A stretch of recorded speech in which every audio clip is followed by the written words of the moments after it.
عايزين يشفروا الدوري. ازغرط ولا اصوت ولا الطم. ايه الليله سودا ده؟ احنا بنشوف دوري هباب يا ناس، بنشوف لعيبه اقسم بالله ما ينفعش يلعبوا في الدوري من اساسه. بنشوف حكام اسوأ حكام في الدنيا.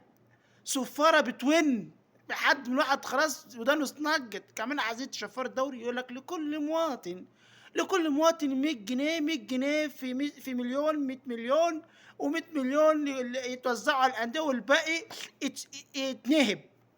ايه الفايده؟ ايه الفايده؟ انا مش عارف بصراحه. انتوا بتجيبوا كل واحد بيفنن، كل واحد بيفنن على خراب الكوره. اولا الدوري بتاعنا ده يعني افشل دوري في الدنيا، وبعدين افشل اتحاد كوره وافشل حكام، وفوق الهم ده كله عايزين تشفروا الدوري. يعني نهار اسود.